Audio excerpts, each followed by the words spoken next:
بسم اللہ الرحمن الرحیم نحمدہ ونصلی ونسلم علی رسولہ الکریم۔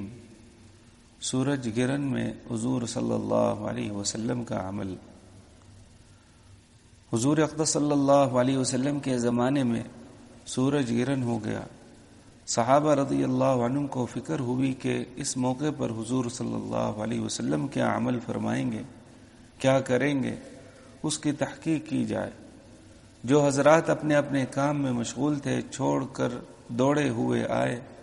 نوعمر لڑکے جو تیر اندازی کی مشق کر رہے تھے ان کو چھوڑ کر لپکے ہوئے آئے تاکہ یہ دیکھیں کہ حضور صلی اللہ علیہ وسلم اس وقت کیا کریں گے۔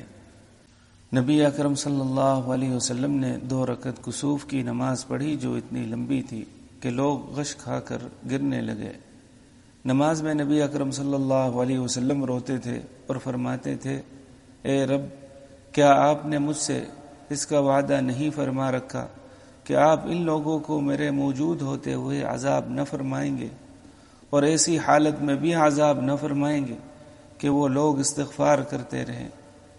سورہ انفال میں اللہ جل شانہ نے اس کا وعدہ فرما رکھا ہے، وَمَا كَانَ اللَّهُ لِيُعَذِّبَهُمْ وَأَنْتَ فِيهِمْ وَمَا كَانَ اللَّهُ مُعَذِّبَهُمْ وَهُمْ يَسْتَغْفِرُونَ۔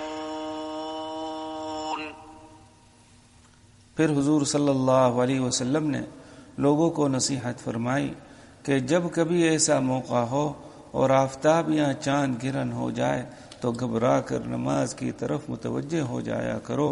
میں جو آخرت کے حالات دیکھتا ہوں اگر تم کو معلوم ہو جائیں تو ہنسنا کم کر دو اور رونے کی کثرت کر دو۔